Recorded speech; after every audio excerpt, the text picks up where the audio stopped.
नमस्कार, welcome to agree पाठशाला। स्वागत है आपका एक बार फिर से एग्री पाठशाला में। कैसे आप लोग? उम्मीद है सभी लोग अच्छे होंगे। काफ़ी दिनों बाद हम रूबरू हो रहे हैं आप लोगों से, उसके लिए माफ़ी चाहेंगे क्योंकि घर में मम्मी की तबीयत खराब हुई थी, इसलिए इसकी वजह से हम जो है क्लास अपडेट नहीं कर पाए हैं। ठीक है। और आज जो हम आपके सामने क्लास लेके आए हैं वो है हमारी LT ग्रेड क्लास, जो अभी हमारी वैकेंसी आई है एग्रीकल्चर LT ग्रेड की। ठीक है। इसका जो पिछली बार एग्ज़ाम हुआ था वो कब हुआ था? 2018 में हुआ था। ठीक है। उसी एग्ज़ाम को उन्हीं क्वेश्चंस को हम लोग आज देखेंगे, कैसा पैटर्न आया था, किस टाइप से क्वेश्चन थे, इजी थे, हार्ड थे, ये सारी सारी चीज़ें हम लोग इन क्वेश्चनों में देखेंगे। ठीक है। और साथ ही साथ सॉल्व करते चलेंगे। इसके साथ आपको एक चीज़ और बतानी है कि जो LT ग्रेड की जो मॉक सीरीज है, इसके बाद हमारी इसी से मॉक सीरीज स्टार्ट हो जाएगी और रेगुलर बेसिस पे आपको क्लास मिलती रहेगी। ठीक है। तो हम लोग चलते हैं बिना देरी के पहले क्वेश्चन पे, क्योंकि इसमें क्वेश्चंस बहुत ज़्यादा हैं। तो हम लोग केवल क्वेश्चन और आंसर देखते हुए चलेंगे। ठीक है। क्योंकि इसमें हमें क्या करना है, इसमें हमें केवल ये देखना है क्वेश्चन कैसा था, उसका लेवल क्या था, उसके आंसर क्या हो सकते हैं। ठीक है। ये सारी सारी चीज़ें इसमें देखनी है, बाकी हम लोग आगे की क्लासों में डिस्कस करते रहेंगे। चलिए हम लोग देखते हैं, पहले क्वेश्चन से हम लोग चलते हैं। पहला क्वेश्चन है, central soil and water conservation research and training institute ये कहाँ पे?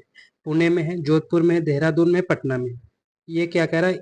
केंद्रीय मृदा एवं जल संरक्षण अनुसंधान एवं प्रशिक्षण संस्थान कहाँ पे है? ये है कहाँ पे? ये देहरादून में। कहाँ पे होगा? ये कहाँ पे है? ये देहरादून में। ठीक है। अगला क्वेश्चन क्या कह रहा है? अगला क्वेश्चन कह रहा है, किस मृदा की जल धारण क्षमता सामान्यतः उच्च होती है? ऊपर इंग्लिश में क्वेश्चन, आप इंग्लिश में भी देख सकते हैं। Water holding capacity of which soil is generally high?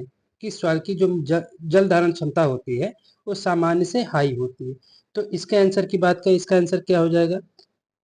मृतिका में उच्च मृदा, या इसको इंग्लिश में बोलते हैं high in clay soil. High किस में होती है? क्ले सॉइल में हाई होती है। जल धारण क्षमता क्या होगी? सबसे ज्यादा होती है।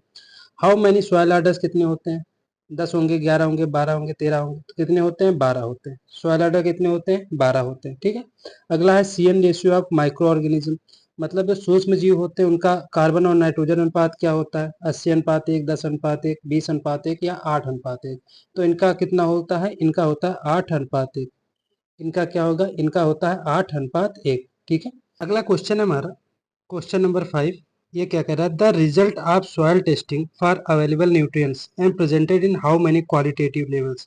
मतलब ये कह रहा है जो उपलब्ध पोषक तत्व होते हैं, मृदा परीक्षण के परिणामों को कितने मात्रात्मक स्तरों में प्रस्तुत किया जाता है? आपके पास ऑप्शन है 3, 4, 5, 6।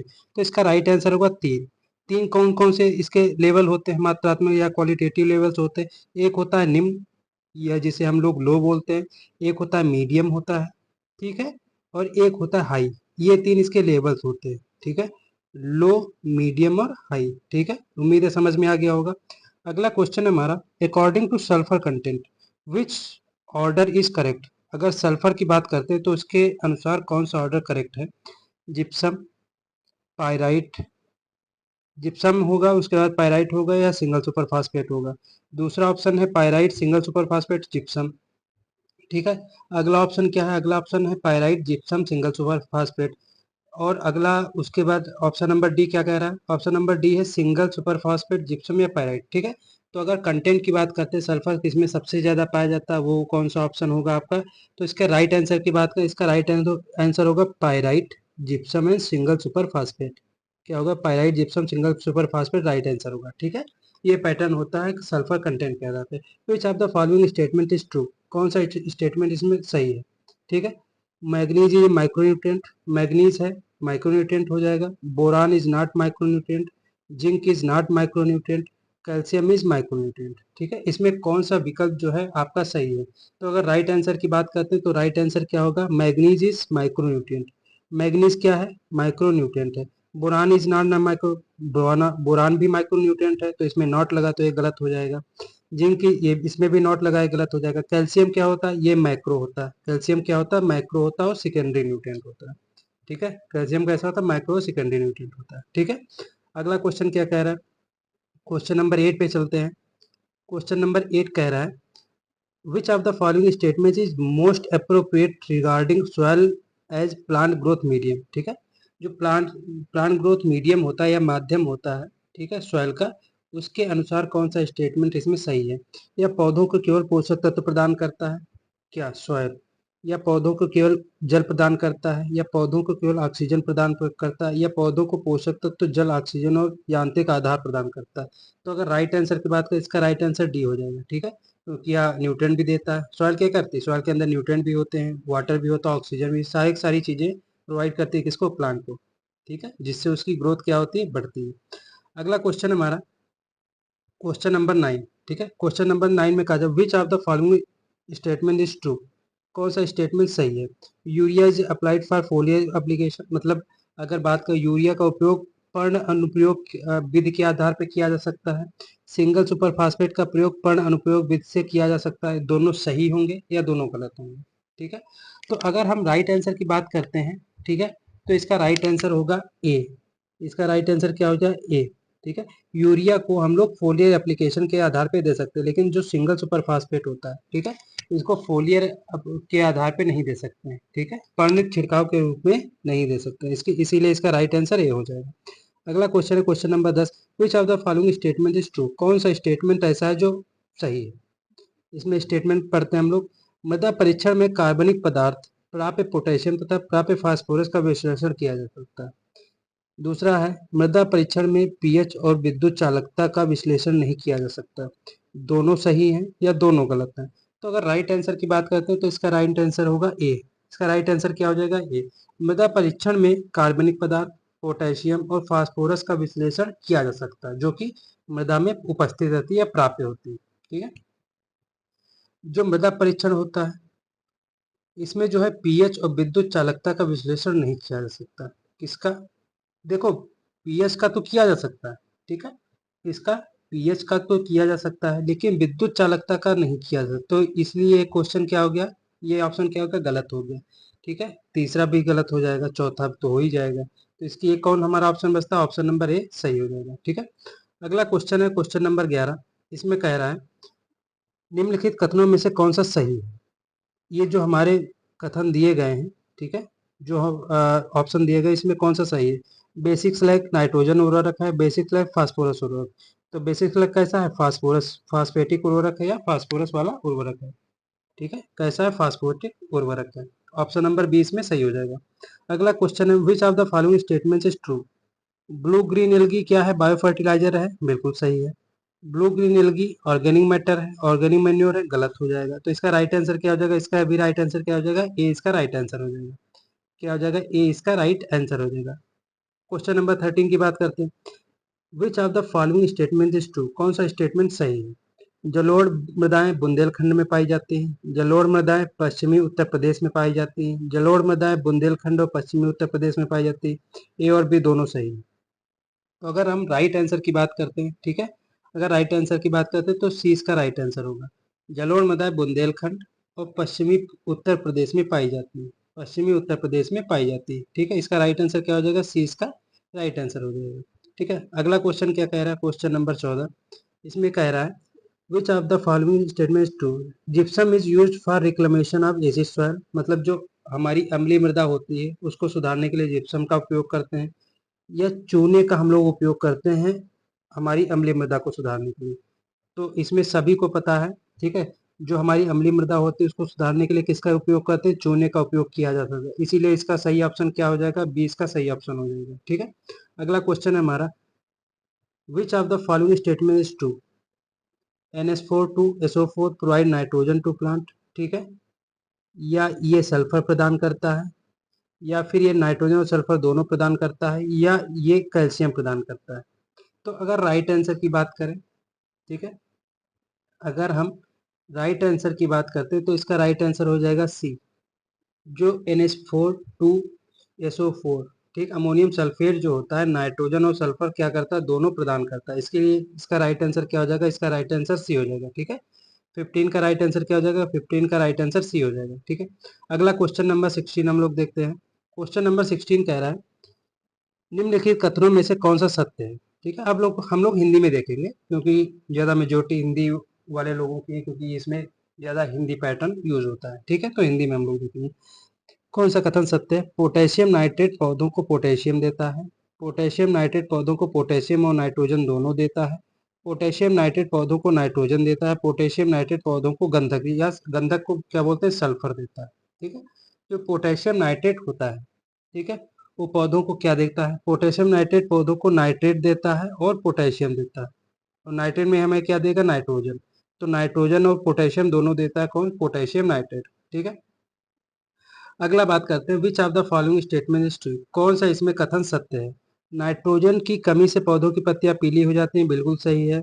नाइट्रोजन की कमी से पौधों की पत्तियां हरी हो जाती हैं, गलत है। तो इसका राइट आंसर क्या हो जाएगा? इसका राइट आंसर ए हो जाएगा। 17 का राइट आंसर ए हो जाएगा।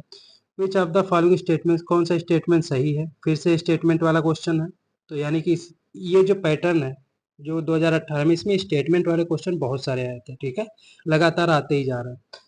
रिलेटिव प्रोपोर्शन, नाइट्रोजन की कमी से पौधों की पत्तियां क्या हो जाती है? पीली हो जाती हैं, बिल्कुल सही है। नाइट्रोजन की कमी से पौधों की पत्तियां हरी हो जाती है, गलत हो गया। ये रिपीट हो गया है, हमें लग रहा है हिंदी में। ठीक है, इंग्लिश में हम लोग देखते हैं। Relative proportion of soil separate is soil structure, arrangement of soil particle is soil structure. इसमें राइट आंसर बी हो जाएगा। ठीक है? मतलब जो अरेंजमेंट होता है, व्यवस्था होती है सॉइल पार्टिकल की रखने की या उसमें व्यवस्थित होने की, उसे हम लोग क्या कहते हैं? मृदा संरचना कहते हैं। क्या कहते हैं उसे? हम लोग मृदा संरचना कहते हैं। ठीक है। अब हम अगले क्वेश्चन पे चलते हैं, क्वेश्चन नंबर 19। क्वेश्चन नंबर 19 की बात करते हैं। इसमें भी कौन सा कथन सत्य है? धान में खैरा जिंक की कमी से होता है, बिल्कुल सही है। धान में खैरा बोरान की कमी से होता है, गलत हो गया। तो इसका राइट आंसर क्या हो जाएगा? इसका राइट आंसर ये हो जाएगा। क्वेश्चन नंबर 20 पे चलते हैं। डिस्ट्रक्टिव इंसेक्ट पेस्ट एक्ट, जो डिस्ट्रक्टिव इंसेक्ट पेस्ट एक्ट है, ठीक है, भारत में किस वर्ष लागू किया गया था? 45 में, 1942 में, 1928 में, 1914 में। ठीक है, तो राइट आंसर की हम लोग बात करते हैं, राइट आंसर हो जाएगा 1914। डिस्ट्रक्टिव इंसेक्ट पेस्ट एक्ट कब 1914 में पास किया गया? ठीक है। आम में काला टिप जो डिसऑर्डर होता है, किन गैसों की कमी, किन गैसों की उपस्थिति के कारण होता है? Carbon monoxide, sulphur dioxide, ethylene या ये सभी? तो अगर राइट आंसर की बात करें तो इस कार्बन मोनोऑक्साइड जो होता है, जिसे हम लोग क्या बोलते हैं? सीओ बोलते हैं। ठीक है, जो कार्बन मोनोऑक्साइड होता है उसके कारण क्या होता है? आम में ब्लैक टिप रोग डिसऑर्डर हो जाता है, विकार हो जाता है। ठीक है। अगला क्वेश्चन है, क्वेश्चन नंबर 22 क्या कह रहा है? एकीकृत जो integrated national centre for integrated pest management, ये कहाँ पे है? नई दिल्ली में होगा, बेंगलुरु में होगा, हैदराबाद में होगा, चेन्नई में होगा? तो इसका राइट आंसर क्या हो जाएगा? इसका राइट आंसर नई दिल्ली हो जाएगा। ठीक है, नई दिल्ली इसका राइट आंसर हो जाएगा। Who is the father of modern plant pathology, जो आधुनिक प्लांट पैथोलॉजी है, पादप रोग विज्ञान, इसके पिता कौन है? वाई एल नैने, के सी मेहता, आर एस सिंह या बी पी पाल? तो अगर राइट आंसर की बात करते हैं तो राइट आंसर क्या है? के सी मेहता। के सी मेहता को क्या बोला जाता है? मॉडर्न प्लांट पैथोलॉजी का फादर बोला जाता है। ठीक है। अब हम अगले क्वेश्चन, क्वेश्चन नंबर 24 पे चलते हैं। क्वेश्चन नंबर 24 कह रहा है, which of the following is not a sulphur fungicide? ठीक है, कौन सा ऐसा इसमें ऑप्शन है जो सल्फर फंजीसाइड नहीं है? ठीक है, या सल्फर कवकनाशी नहीं है? आपके पास ऑप्शन है थायराम, कैप्टाफॉल, जायराम या जिनेब। थायराम, कैप्टाफॉल, जायराम या जिनेब? तो अगर राइट आंसर की बात करते हैं, ठीक है, इसका राइट आंसर क्या होगा? इसका राइट आंसर हो जाएगा कैप्टाफॉल। जो कैप्टाफॉल होता है, इसमें सल्फर कंटेंट नहीं पाया जाता है। ये जो फंजीसाइड होता है, इसमें सल्फर कंटेंट नहीं पाया जाता है। बाकी थायराम में भी पाया जाता है, जायराम में भी पाया जाता है, ठीक है, जीनेम में भी पाया जाता है। इसका राइट आंसर क्या हो जाएगा? 20 का राइट आंसर हो जाएगा। स्ट्रेप्टोसाइक्लिन इज एन, जो स्ट्रेप्टोसाइक्लिन होता है ये क्या है? कवकनाशी है या फंजीसाइड है या एंटीबायोटिक है, इंसेक्टिसाइड है या निमेटोसाइड है? ठीक है, जीवाणुनाशक है, कीटनाशी है, सूत्रकृमिनाशी है? ठीक है, तो अगर स्ट्रेप्टोसाइक्लिन की बात करते हैं तो ये क्या है? ये क्या है? ये एंटीबायोटिक है। क्या है ये? एंटीबायोटिक है या जीवाणुनाशक है? ठीक है, इसका राइट आंसर क्या हो जाएगा? एंटीबायोटिक इसका राइट आंसर हो जाएगा। अगला क्वेश्चन हम बात करते हैं, question number 26, which one is not involve in bio control? ठीक है, जैव नियंत्रण में किसको शामिल नहीं किया गया है? ट्राइकोडर्मा, स्यूडोमोनास, ग्लाइकोडियम या fusarium? Trichoderma, pseudomonas, gliocladium, fusarium? Fusarium जो होता है ये बायो कंट्रोल में शामिल नहीं होता, बाकी ट्राइकोडर्मा, स्यूडोमोनास या ग्लाइकोकेडियम, ठीक है, सारे के सारे क्या होते हैं? बायो कंट्रोल में इन्वॉल्व रहते हैं। विच of the following is not a stored gain paste? ठीक है, कौन सा संग्रहित अनाज कीट नहीं? मतलब जब अनाज को हमारा जो ग्रेन होता है उसको जब हम स्टोर कर देते हैं, उसके बाद कौन से कीट लगते हैं इसमें से वो बताना जो नहीं लगता है। राइजोफर्था डोमिनिका, पैक्टिनोफोरा गॉसिपिएला, साइटोफिलस और आईजी या साइटोड्रोंगा सेरेला? राइजोफर्था डोमिनिका, पैक्टोफोरा गॉसिपेला, ठीक है, साइटोफिलस ओराइजी, और इसके बाद क्या है साइटोट्रोगा सिरेला। तो जो पैक्टिनोफोरा गॉसिपेला है, ये जो है ये अनाज को स्टोर करने के बाद नहीं लगता है। कौन नहीं लगता? पैक्टिनोफोरा गॉसिपेला जो है अनाज स्टोर करने के बाद नहीं लगता है, ठीक है। अगला क्वेश्चन हम बात कर रहे हैं हेलमिंथोस्पोरियम इज ए, जो हेलमिंथोस्पोरियम है ये क्या है? फंगल माइक्रो ऑर्गेनिज्म है, या बैक्टीरियल माइक्रो ऑर्गेनिज्म है, ठीक है, या वायरल माइक्रो ऑर्गेनिज्म है, या इनमें से कोई नहीं। तो ये क्या है? ये कवक सूक्ष्म जीव है। ये क्या है? फंगल माइक्रो ऑर्गेनिज्म है। क्या है? फंगल माइक्रो ऑर्गेनिज्म है। अगला हम बात करते हैं क्वेश्चन नंबर 29 की। क्वेश्चन नंबर 29 की अगर हम बात करते हैं, damaging stage of pink bollworm, जो पिंक बॉलवर्म कीट होता है वो किस स्टेज पे डैमेज करता है? एग पे, जब अंडे पे होगा, या लार्वा पे होगा, या प्यूपा पे होगा, या एडल्ट पे, या वयस्क पे होगा, ठीक है। तो अगर हम बात करते हैं, जब ये डैमेज करता है, ये किस स्टेज पे करता है? लार्वा पे करता है, ठीक है। जो पिंक बॉलवर्म होता है किस स्टेज पे डैमेज करता है? लार्वा पे करता है। Red rot of sugar cane, जो शुगर केन का रेड रॉट होता है किसके कारण होता है? बैक्टीरिया के कारण होता है, फंजाई के कारण होता है, निमेटोड के कारण होता है, या वायरस के कारण? ये होता है फंजाई के कारण, ठीक है, या कवक के कारण। गन्ने की लाल सड़न जो बीमारी होती है किसके कारण होती है? कवक से होती है, ठीक है। अगला है लेट ब्लाइट ऑफ पोटैटो, ठीक है। जो पछेती झुलसा रोग होता है आलू का, किसके कारण होता है? कौन से पैथोजन के कारण होता है? Alternaria solani, फाइटोपथेरा infestans, fusarium solani, या उपयुक्त सभी। तो अगर बात करते हैं लेट ब्लाइट ऑफ पोटैटो, ठीक है, किसकी बात करेंगे? Late blight of potato. ये किसके कारण होगा? Phytophthora infestans. अल्टरनेरिया सोलेनाई, इससे अर्ली ब्लाइट ऑफ पोटैटो होता है। क्या होता है? अर्ली ब्लाइट ऑफ पोटैटो होता है अल्टरनेरिया सोलेनाई के कारण, ठीक है। कॉमन स्कैब डिजीज किस क्रॉप को इफेक्ट करता है? ठीक है, जो कॉमन स्कैब डिजीज होता है किस में लगता है? पोटैटो में लगता है, मैंगो में लगता है, एप्पल में लगता है, या इनमें से किसी में भी नहीं लगता है? ये किस में लगता है? एप्पल में, ठीक है। अगर स्कैब की बात आ जाए, कॉमन स्कैब की बात आ जाए, किस में लगेगा? एप्पल में लगेगा, ठीक है। अगला क्वेश्चन है हमारा question number 33, which is monocot in nature.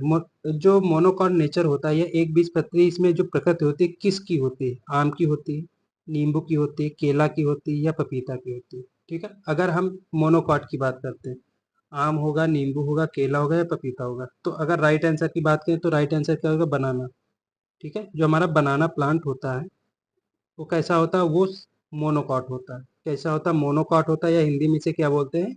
एक बीजपत्री पौधा बोलते हैं, ठीक है। अगला क्वेश्चन हमारा, इंडियन शुगर इंस्टीट्यूट कहाँ पे है? ISI कहाँ पे है? ठीक है। भारतीय शर्करा संस्थान कहाँ पे है? नई दिल्ली में होगा, कानपुर में होगा, लखनऊ में होगा, या मेरठ में होगा। तो अगर राइट आंसर की बात करें, ठीक है, कि भारतीय शर्करा संस्थान कहाँ पे है, तो ये हमारा कानपुर में होगा। कहाँ पे है? कानपुर में होगा।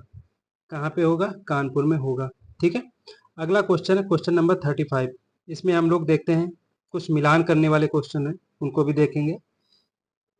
विच कौन सा इसमें करेक्टली मैच्ड नहीं है, ठीक है। ये जो आपको मिलान वाले क्वेश्चन है, इसमें आपको बताना है कौन सा सुमेलित नहीं है, कौन सा मैच नहीं कर रहा। संकुल मक्का जो होता है, ठीक है, जो हमारा कंपोजिट मेज होता है, उसकी बीज दर कितनी होती है? 18 से 20 किलोग्राम होती है, बिल्कुल सही है। बौनी मटर, ठीक है, जो ड्वार्फ पी होती है उसकी बीज दर 120 से 125 होती है, बिल्कुल सही है। सरसों की 5 से 6 किलोग्राम प्रति हेक्टेयर होती है, बिल्कुल सही है। मूंग की 5 से 6 किलोग्राम प्रति हेक्टेयर, ये आपका गलत हो जाएगा, ठीक है। ये क्या होगा? ये आपका गलत हो जाएगा, ठीक है। तो इसका राइट आंसर क्या हो जाएगा? राइट आंसर सी हो। अगला क्वेश्चन जो हमारा, अगला क्वेश्चन दो हमें लिस्ट दी गई है, उसमें मिलान करना है, ठीक है। एक तरफ हमारी क्रांतियां लिखी हुई हैं, एक तरफ हमारे उनके फादर लिखे हुए हैं। अगर हम पहली क्रांति की बात करते हैं, ये कैसी कौन सी क्रांति? ये हरित क्रांति, ठीक है। यहाँ हरित मिसिंग हो गया है, ये ग्रीन रेवोल्यूशन है, ठीक है। इसके फादर कौन है? MS स्वामीनाथन, ठीक है। श्वेत क्रांति के फादर कौन है? वर्गीज कुरियन, ठीक है। पीली क्रांति की बात करते हैं, अगर पीली क्रांति की बात करते हैं तो इसके फादर कौन हो जाएंगे? बिंदेश्वर प्रसाद सिंह हो जाएंगे। वहीं अगर पिंक की बात करते हैं तो इसके फादर कौन हो जाएंगे? दुर्गेश पटेल हो जाएंगे, ठीक है। तो हम लोग मिलान देख लेते हैं, पहले का तीसरा इसमें नहीं है तो ये गलत हो जाएंगे, पहले का तीसरा इसमें, हाँ ये दोनों हो सकते हैं। दूसरे का पहला, तो ये गलत हो जाएगा, ये सही हो जाएगा, ठीक है। तो हमारा राइट आंसर क्या हो जाएगा? सी इसका राइट आंसर हो जाएगा। अगला क्वेश्चन हम लोग देखते हैं question number 37। Who is the call the father of agronomy. सस्य विज्ञान का जनक किसे कहा जाता है? सोचो, ऐसे ऐसे क्वेश्चन आए थे, ठीक है। जेंथ्रोटुल, पीटर डी क्रेसेंजी, डिकेंडोल या निकोलस। तो पीटर डी क्रेसेंजी को फादर ऑफ एग्रोनॉमी कहा जाता है। ठीक है। अगला क्वेश्चन है क्वेश्चन नंबर 38। इनमें से किसको भारत में मौसम विज्ञान का जनक कहा जाता था? Professor L M Ramdas, professor Ramakrishnan, doctor Shivdas या प्रोफेसर जी डी अग्रवाल। ठीक है। इनमें से किसको भारत में कृषि मौसम विज्ञान का जनक कहा जाता है? तो इसमें प्रोफेसर एल एम दास को भारत में मौसम विज्ञान का जनक कहा जाता है। ठीक है। अगला क्वेश्चन हमारा फिर मैच कॉलम वाला है। इसमें आपको बताना है कौन सा मैच नहीं करता है। इसमें जो वाटर रिक्वायरमेंट दी हुई चने की कितनी है? 15 से 20 हेक्टेयर सेंटीमीटर प्रति हेक्टेयर है, हो जाएगी, बिल्कुल सही है। बाजरे की 45 से 60 सेंटीमीटर प्रति हेक्टेयर हो जाएगी। ठीक है। अगला हम बात करते हैं, अगर यही एमएम की बात करेंगे तो इसमें एक जीरो बढ़ा देंगे। ठीक है। अगर अरहर की बात करते हैं 50 से 60 सेंटीमीटर, ये गलत हो जाएगा। गेहूं की बात करते हैं, अगर गेहूं में 45 से 60 हो जाएगा सेंटीमीटर, ये भी सही हो जाएगा। ठीक है। तो ये सही हो जाएगा, ये सही हो जाएगा, ये गलत हो जाएगा। तो ये कॉलम जो है मैच नहीं करता है। अगला बात करते हैं क्वेश्चन नंबर 40 की। क्वेश्चन नंबर 40 की बात करेंगे। सूची 1 और सूची 2 में सुमेलित कीजिए। तंबाकू जो है इसमें कौन सी क्रिया नहीं होती, कौन सी क्रिया होती है? तंबाकू में लीटिंग होती है, रेटिंग होती है, टेस्लिंग होती है, टॉपिंग होती है। तंबाकू में क्या होता है? टॉपिंग होती है। ठीक है। मक्का में क्या होता है? टेस्लिंग होती है। सनई में क्या होता है? अगर हम सनई की बात करते हैं तो पहले हम लोग ऑप्शन देखते हैं। ठीक है। सबसे पहले हम लोग क्या देखेंगे? ऑप्शन देखेंगे। तो ए का क्या हो जाएगा? चौथा हो जाएगा। ए का चौथा किसमें है? इसमें नहीं है, इसमें नहीं है, इसमें नहीं। तो एक ही ऑप्शन हमारा बचता है, ए का चौथा। ए का चौथा टॉपिंग हो जाएगा। बी का तीसरा हो जाएगा। मक्के में क्या होता है? टेस्लिंग होता है। ठीक है। सनई में क्या होता है? सनई में रेटिंग होता है। और कपास में क्या हो जाएगा? लिफ्टिंग हो जाएगा। कपास में क्या हो जाएगा? लिटनिंग हो जाएगा। ठीक है। तो ऑप्शन ए इसका राइट है, हो जाएगा। अगला बात करते हैं, निम्नलिखित में से गेहूं की फसल की सिंचाई हेतु कौन सी अति महत्वपूर्ण अवस्था होती है? कल्ले निकलने की अवस्था, पुष्पन अवस्था, दुग्ध अवस्था या शिखर मूल अवस्था। तो इसमें सबसे पहली, सबसे जो मेन होती है शिखर मूल अवस्था बनने की, इसे ही हम लोग क्या कहते हैं? CRI कहते हैं। CRI का मतलब क्राउन रूट इनिशिएशन। ठीक है। इसमें क्या होता है? जो इसका शिखर मूल होता है, ठीक है, जो इसका क्राउन होता है, क्राउन का समझते हैं ना, एक हार जैसा, मतलब एक जो सर पे लगाते हैं राजा महाराजा बड़े जो पहले होते थे। तो जो क्राउन टाइप का जो बन जाता है वो कब बनता है? जब इसके रूट का इनिशिएशन, मतलब जब रूट फैलने वाली या बढ़ने वाली होती है। ठीक है। उसी स्टेज पे सबसे ज्यादा जरूरत होती है गेहूं में पानी की। अगला क्वेश्चन में क्वेश्चन नंबर 42। ठीक है। क्वेश्चन नंबर 42 क्या कह रहा है? 42 क्या कह रहा है? Which one of the is not correctly matched. इसमें से एक जो है मैच नहीं कर रहा है। मस्टर्ड जो है इसका वीडी साइड की बात करते हैं। जो मस्टर्ड है इसका VD side 2,4-D sodium salt है क्या? पैडी, इसका जो वीडी साइड ब्यूटाक्लोर है क्या? वीट इसका जो वीडी साइड है सल्फो सल्फ्यूरान है क्या? बाजरा का एट्राजीन है क्या? तो बाजरा का एट्राजीन है, बिल्कुल सही है। वीट का सल्फो सल्फ्यूरान है, ये भी सही है। पैडी का ब्यूटाक्लोर है, ये भी सही है। लेकिन मस्टर्ड का जो है मैच नहीं करता 2,4-D सोडियम साल्ट से। ठीक है। तो इसका राइट आंसर क्या हो जाएगा? मस्टर्ड इसका राइट आंसर हो जाएगा। अगला क्वेश्चन है क्वेश्चन नंबर 43। क्या कह रहा है? क्वेश्चन नंबर 43 कह रहा है, निम्नलिखित में से कौन सा समूह रेशे वाली फसलों का है? जो रेशे वाली फसलें हैं इनमें से किसका समूह? ठीक है। जिसमें फाइबर्स पाया जाता है, कौन सी फाइबर वाली फसलें हैं? ठीक है। तो अगर हम बात करते हैं फाइबर वाली फसलों में, तो पहला ऑप्शन है सनई, चना, अलसी। दूसरा ऑप्शन है मसूर, जई, पटसन फसलें। तीसरा ऑप्शन है गेहूं, कपास, जूट फसलें। और चौथा ऑप्शन है सनई, जूट और कपास फसलें। तो इसका राइट आंसर देखने से ही लगता है कि सनई, जूट और कपास फसलें जो है ये रेशे वाली फसलों का उदाहरण है। ठीक है। तो इसका राइट आंसर क्या हो जाएगा? डी इसका राइट आंसर हो जाएगा। अगला क्वेश्चन है क्वेश्चन नंबर 44। अगला क्वेश्चन क्या है? Question number 44। तो क्वेश्चन नंबर 44 में हमारी जो लिस्ट है उनको मिलाना है। सीरियल क्रॉप इसमें कौन सी है? अगर हम सीरियल क्रॉप के अनाज वाली फसल इसमें कौन सी है? तो ये तो दिख ही रही है, अनाज वाली फसल व्हीट हो जाएगी, गेहूं हो जाएगी। तो ए का तीसरा किसमें दिख रहा है? इसमें, इसमें नहीं होगा। इसमें एक ही ऑप्शन दिख रहा है, ए का तीसरा हो जाएगा। फॉडर वाली लूसन चारे वाली फसल हो जाएगी। पल्स वाली कौन सी हो जाएगी? पिजन पी हो जाएगी। ठीक है। ऑयल सीड की कौन सी हो जाएगी? तोरिया हो जाएगी। ठीक है। तो बहुत इजी क्वेश्चंस थे कुछ। अगला हम बात करते हैं क्वेश्चन नंबर, अगला है 45। ठीक है। क्वेश्चन नंबर 45 की बात करते हैं।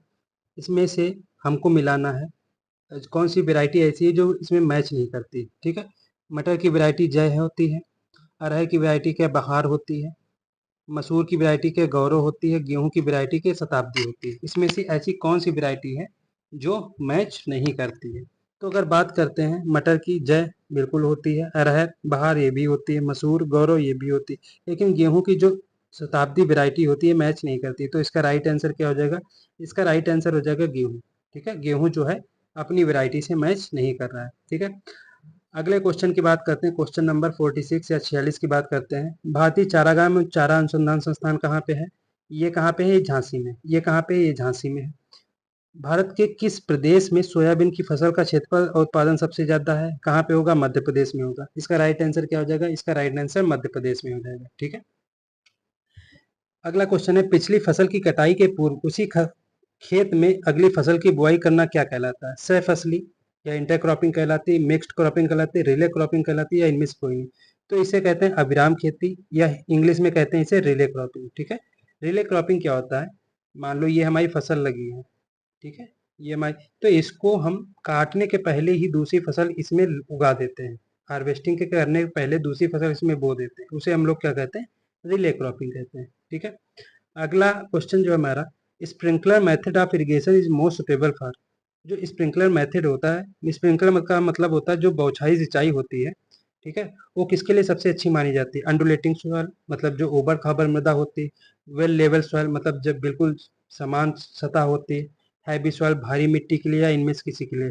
तो जो हमारी ऊबड़ खाबड़ मृदाएं होती हैं उनमें सबसे अच्छी जो हमारी मेथड होता है इरिगेशन का, कौन सा पाया जाता है? अंडुलेटिंग सॉइल पाई जाती है। कौन सा पाया जाता है? अंडुलेटिंग सॉइल इसमें सबसे अच्छी तरीके से पाई जाती है। ठीक है, अगला क्वेश्चन है हमारा question number 50, in which of the following irrigation method water use efficiency is highest. सबसे ज्यादा वाटर यूज एफिशिएंसी किसकी होती है? ड्रिप इरिगेशन जिसे हम टपक सिंचाई बोलते हैं, बौछाई सिंचाई की, कुआं सिंचाई की, या थाला सिंचाई? सबसे ज्यादा वाटर यूज एफिशिएंसी किसकी होती है? टपक सिंचाई की, या इसे ड्रिप इरिगेशन बोलते हैं। ठीक है, क्वेश्चन नंबर 51 की बात करते हैं। ये क्या कह रहा है? केंद्रीय विद्यालय जिसमें कृषि संकाय नहीं, ऐसा ऐसा सेंट्रल यूनिवर्सिटी जिसमें एग्रीकल्चर फैकल्टी नहीं? बीएचयू बनारस हिंदू विश्वविद्यालय, अलीगढ़ मुस्लिम यूनिवर्सिटी, केंद्रीय विद्यालय इलाहाबाद, या विश्व भारती विद्यालय? तो अगर हम राइट आंसर की बात करते हैं तो केंद्रीय विद्यालय जो सेंट्रल यूनिवर्सिटी है इलाहाबाद की, वहाँ पे जो है एग्रीकल्चर फैकल्टी नहीं है, एक ऐसी सेंट्रल यूनिवर्सिटी है। ठीक है, अगला बात करते हैं ब्राउनिंग ऑफ कलीफ्लावर, ये किसकी कमी से होता है? ठीक है, जो कलीफ्लावर में ब्राउनिंग होती है ये किसकी कमी से होती है? ये होती है हमारी बोरान की कमी से। किसकी कमी से होती है? बोरान की कमी से ब्राउनिंग हो जाती है। ठीक है, अगला है monoecious and andromonoecious sex forms are generally found. जो मोनोसियस और एड्रोमोनोसियस जो सेक्स फॉर्म होती हैं ये जनरली किस में हमने पाई जाती, किस प्लांट में पाई जाती है? खीरे में जिसे हम लोग कोकुम्बर बोलते हैं, खरबूजे में, परवल में, पॉइंटेड गार्ड में, या पंपकिन में? ठीक है, ये मोनोसियस और एंड्रोमोनोसियस जो इसमें फॉर्म्स होती हैं किस में पाई जाती हैं? ये पाई जाती है हमारे वाट मस्क मेलन में। किस में पाई जाएंगी? मस्क मेलन या खरबूजे में पाई जाती है। ठीक है, अगला क्वेश्चन हम क्वेश्चन नंबर 54 की बात करते हैं। क्वेश्चन नंबर 54 की बात करते हैं, seed field of musk melon should be isolated from. जो खरबूजे की बीज क्षेत्र को अलग किया जा सकता है खीरे में, स्नैप मेलन से, ओरिएंटल पिकलिंग मेलन से, या उपरोक्त सभी से? ठीक है, जो सीड फील्ड होता है खरबूजे का उसको किससे अलग किया जा सकता है? खीरे से, स्नैप मेलन से, ओरिएंटल पिकलिंग मेलन से, या सभी से? तो अगर राइट आंसर की बात करें तो राइट आंसर हो जाएगा ऑल ऑफ दीज। ठीक है, ऑल ऑफ द एबो या ऑल ऑफ दीज। ठीक है, खीरे में भी किया जा सकता है, कुकुम्बर में भी, स्नैप मेलन से भी, ओरिएंटल पिकलिंग से भी। ठीक, अगला है ब्रिंजल इज है। ब्रिंजल क्या है? शॉर्ट डे प्लांट है, लॉन्ग डे प्लांट है, डे न्यूट्रल प्लांट है, या इनमें से कोई नहीं? तो ब्रिंजल जो होता है एक ऐसा होता है डे न्यूट्रल प्लांट होता है। क्या होता है? डे न्यूट्रल प्लांट होता है, या दिवस निरपेक्ष या डे न्यूट्रल प्लांट या पौधा होता है। ठीक है, क्वेश्चन नंबर अगला क्या कह रहा है? 56 क्या कह रहा है? आंवला फल की नेक्रोसिस बीमारी किसकी कमी से होती है? ठीक है, आंवले में कौन सी एक बीमारी हो जाती है? नेक्रोसिस। किसकी कमी से होती है? बोरान की, जिंक की, कॉपर की, या आयरन की? अगर हम बात करते हैं ये किसकी कमी से होती है? बोरान की कमी से होती है। नेक्रोसिस किससे होता है? बोरान की कमी से होती है। गोल्डन डिलीशियस ये किसकी प्रजाति है? नाशपाती की, बादाम की, अखरोट की या सेब की? अगर गोल्डन डिलीशियस की बात करते हैं, किसकी वैरायटी है? ये है एप्पल की या सेब की। ठीक है, डिलीशियस किसकी वैरायटी है? एप्पल या सेब की? कौन सी? Golden delicious. अगला बात करते हैं, क्वेश्चन नंबर 58 की बात करते हैं। क्वेश्चन नंबर 58 क्या कह रहा है? निम्नलिखित में से कौन एक विटामिन ए का बेहतर स्रोत है? बनाना, आम, लीची, संतरा। तो इसका राइट आंसर क्या हो जाएगा? आम इसका राइट आंसर हो जाएगा। मल्लिका अगला क्वेश्चन है। मल्लिका इज ए हाइब्रिड वेराइटी है। मल्लिका किसकी हाइब्रिड वेराइटी है? मैंगो की, एप्पल की, पोमग्रेनेट की, नॉन ऑफ द अबव। तो इसका राइट आंसर क्या हो जाएगा? मैंगो या आम। इसका राइट आंसर मल्लिका किसकी हाइब्रिड वेराइटी है? आम की हो जाएगी या मैंगो की हो जाएगी। ठीक है, अगला क्वेश्चन क्या कह रहा है? क्वेश्चन नंबर 60 क्या कह रहा है? पंजेंसिन चिली, ठीक है, जो हमारा चिली होता है या मिर्च होता है, उसमें तीखेपन का कारण क्या होता है? लाइकोपिन। लाइकोपिन के कारण जो होता है टमाटर हमारा क्या होता है? लाल होता है। एंथ्रोसाइनिन, गाजर का लालपन। कैरोटीन, गाजर का पीलापन या पपीते का पीलापन। कैप्सेसिन, ये होता है मिर्च में तीखेपन का कारण। मिर्च में तीखेपन का कारण क्या होता है? कैप्सेसिन होता है। एक मिर्च लाल हो जाती है, उसका कारण क्या होता है? कैप्सेंथिन होता है। ठीक है, किन्नू एक संकर प्रजाति है, किसकी? स्वीट ऑरेंज की, जिसे हम संतरा बोलते हैं, मैंडारिन ऑरेंज की, या ग्रेप फ्रूट की, या प्यूमेलो की, या किसकी होती है? मैंडारिन की होती है। किसकी होती है? मैंडारिन ऑरेंज की होती है। किसकी होती है? मैंडारिन ऑरेंज की वेराइटी होती है। ठीक है, अगला क्वेश्चन है हमारा क्वेश्चन नंबर 62। पंजेंसिन ओनियन, ठीक है, जो प्याज में तीखापन होता है किसके कारण होता है?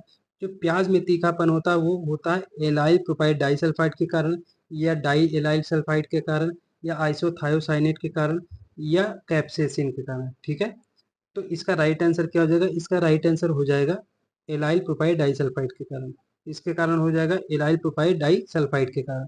जो लहसुन में तीखापन होता है डाई एलाइल डाइसल्फाइड के कारण होता है। ठीक है, अगला हम बात करते हैं क्वेश्चन नंबर 63। क्वेश्चन नंबर 63 की बात करते हैं। बैंगन का उत्पत्ति स्थान कहाँ माना जाता है? यूएसए, यूके, ऑस्ट्रेलिया और भारत। तो अगर राइट आंसर की बात करते हैं, भारत बैंगन का उत्पत्ति स्थान माना जाता है। टमाटर में क्रोमोजोम या टमाटर में गुणसूत्रों की संख्या कितनी होती है? 24 टमाटर में गुणसूत्रों की संख्या होती है। ठीक है, the national fruit of India, ठीक है, भारत का जो नेशनल फ्रूट है या जो राष्ट्रीय फल है वो कौन सा है? ये हो जाएगा एप्पल या सेब। ठीक है, क्या हो जाएगा? एप्पल या सेब भारत का राष्ट्रीय फल हो जाएगा। ठीक है, भारत का राष्ट्रीय फल किसे माना जाता है? सेब को भारत का राष्ट्रीय फल माना जाता है। ठीक है, अगले क्वेश्चन की बात करते हैं। नहीं, इसमें कुछ गलत है क्या? आई थिंक राष्ट्रीय फल जो है वो आम को माना जाता है। ठीक है, इसको देख लेना, एक बार करेक्ट कर लेना। मुझे लगता है आम को माना जाता है। ठीक है, चलिए आगे से चलते हैं। अगला क्वेश्चन हमारा क्वेश्चन नंबर 66 या 66। केले का अचानक पकना किसकी वृद्धि के कारण होता है? ऑक्सिन, इथिलीन, साइटोकाइनिन या जिब्रेलिक एसिड। जी हो जाएगा, ऑक्सिन हो जाएगा, इथिलीन हो जाएगा, या साइटोकाइनिन हो जाएगा। इथिलीन की मात्रा जब बढ़ जाती है तो केला जो होता है, जो बनाना होता है, वो अचानक से पक जाता है, राइज हो जाता है। अगला है, फल में उनसे निर्मित पदार्थों के खराब होने के माध्यम क्या होते हैं? ठीक है, जो हमारा फ्रूट्स होता है वो फ्रूट से जो हमारे क्या होते हैं? प्रोडक्ट बनते हैं। ठीक है, वो किस आधार के, किसके कारण खराब हो जाते हैं? केवल इसमें कवक जिम्मेदार होता है, केवल एंजाइम जिम्मेदार होते हैं, केवल बैक्टीरिया जिम्मेदार होते हैं, या ये सभी जिम्मेदार होते हैं? तो अगर राइट आंसर की बात करें तो इसमें सारे के सारे जो इसमें फैक्ट दिए गए सारे के सारे जिम्मेदार होते हैं प्रोडक्ट को खराब करने में। ठीक है, अगला क्वेश्चन है question number 68। Yellow vein mosaic एक गंभीर बीमारी है, किसमें पाई जाती है? भिंडी में पाई जाती है, बैंगन में पाई जाती है, मटर में, या पत्ता गोभी में? तो इसका राइट आंसर क्या हो जाएगा? इसका राइट आंसर भिंडी हो जाएगा। ठीक है, वाई, इसको शॉर्ट में वाई बी एम बोला जाता है। येलो वेन मोजैक जो वो है इसे बोला जाता है। ये किस में पाया जाता है? ये भिंडी में पाया जाता है। किस प्रदेश में केले की सर्वाधिक पैदावार होती है? उत्तर प्रदेश में, तमिलनाडु में, पंजाब में, हरियाणा में। तो अगर राइट आंसर की बात करते हैं, ठीक है, इसका राइट आंसर तमिलनाडु हो जाएगा। ठीक है, तमिलनाडु में केले की पैदावार सबसे ज्यादा होती है। ठीक है, अगला क्वेश्चन नंबर 70 है। निम्नलिखित में किस सब्जी में सबसे ज्यादा विटामिन ए मिलता है? आलू में, गाजर में, फूल गोभी में, करेला में। सबसे ज्यादा किस में मिलेगा? गाजर में मिलेगा। सबसे ज्यादा विटामिन ए किस में मिलता है? गाजर में सबसे ज्यादा विटामिन ए मिलता है। ठीक है, अगला बात करते हैं। विच of the following is a poly embryonic fruit? ठीक है, पॉली इम्ब्रियोनिक फ्रूट कौन सा है? तो अगर हम ऑप्शन की बात करते हैं, बहुभ्रूणी जिसे बोलते हैं, आम हो जाएगा, केला हो जाएगा, अंगूर हो जाएगा, या अमरूद हो जाएगा। तो अगर हम पॉली इम्ब्रियोनिक की बात करते हैं, ठीक है, किसकी बात करेंगे, पॉली इम्ब्रियोनिक की बात करेंगे, वो कौन सा होगा, मैंगो। मैंगो कैसा होता है, पॉली इम्ब्रियोनिक फ्रूट होता है। विटिकल्चर किससे संबंधित है, ये अंगूर उत्पादन से संबंधित होता है। किससे संबंधित होता है, अंगूर उत्पादन से संबंधित होता है। ललित एक प्रमुख वैरायटी है। ललित जो होती है किसकी वैरायटी है, अमरूद की, आम की, सेब की, या इनमें से किसी की नहीं। तो ललित जो होती है अमरूद की वैरायटी होती है। किसकी वैरायटी होती है, अमरूद की वैरायटी होती है। पूसा नन्ना किसकी वैरायटी है, ये तो केले की हो जाएगी, ठीक है, सभी को पता है केले की वैरायटी होती है। वे पटेल जो डिसऑर्डर होता है इसमें फूल गोभी में, किसके कारण होता है, जो वे पटेल जो एक विकार होता है, ठीक है, किसके कारण होता है, ये होता है मॉलिब्डेनम के कारण, ठीक है। कौन सा तत्व इसके लिए जिम्मेदार होता है, मॉलिब्डेनम के कारण होता है इसमें फूल गोभी में हुए पटेल दैहिक विकार, ठीक है। अगला बात करते हैं, पाइन एप्पल जो है किस फैमिली से बिलोंग करता है, जो पाइन एप्पल या अनानास है किस फैमिली से संबंधित होता है, पाइनेसी, एनोनेसी, ब्रोमेलिएसी, या मर्टेसी। तो ये होता है ब्रोमेलिएसी से संबंधित, ठीक है। कौन सी फैमिली होती है, ब्रोमीलिएसी होती है, किसके लिए, अनानास के लिए। Rhizome is a modified form, जो राइजोम होता है किसका रूपांतरित रूप होता है, पत्ती का, तने का, जड़ का, या इनमें से किसी का नहीं। ये एक होता है तने का रूपांतरित फॉर्म, ठीक है।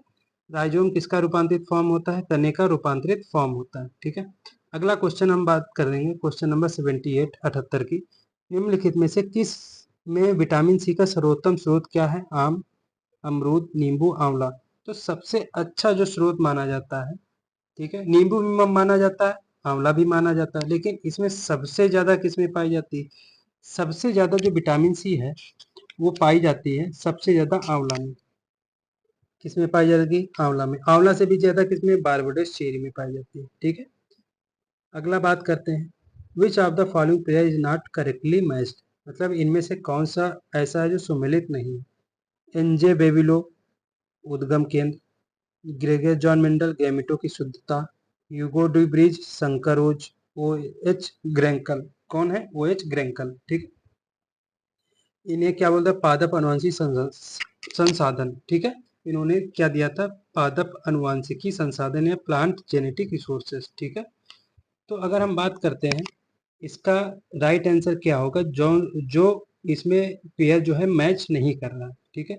तो अगर राइट आंसर की बात करते हैं, ह्यूगो डी ब्रिज जो है, इन्होंने क्या, हेट्रोसिस जो है वो नहीं दी थी, ठीक है। हेट्रोसिस किसने नहीं दिया था, ह्यूगो डी ब्रिज ने हेट्रोसिस नहीं दिया था, ठीक है। अगला बात करते हैं क्वेश्चन नंबर 80 की। इसमें लिस्ट ए से लिस्ट बी को मैच करना है, ठीक है। लार्जेस्ट प्रोडक्शन और स्टेट की बात करते हैं, ये करंट का क्वेश्चन हो जाता है, ठीक है। करंट अफेयर भी इसीलिए आपको पढ़ना बहुत जरूरी है, क्योंकि ये जो करंट का क्वेश्चन आ रहा है आपका, ये इसके लिए करंट अफेयर बहुत जरूरी है, ठीक है। तो अगर हम बात करते हैं उस टाइम की, बात करते हैं 2018 की, ठीक है, क्योंकि अभी करना जरूरी है। तो जो कॉटन है वो किस स्टेट में सबसे लार्जेस्ट प्रोडक्शन हो रहा है कॉटन का। तो अगर बात करते हैं कॉटन का सबसे लार्जेस्ट जो प्रोडक्शन होता है, ठीक है, वो किस में होगा, उत्तर प्रदेश में होगा, वेस्ट बंगाल में होगा, या आपका असम में होगा, या गुजरात में। जो कॉटन होता है ए का मैच किससे किया जाता है, गुजरात से। ए का मैच किससे किया जाता है, गुजरात से ए का मैच किया जाता है, ठीक है।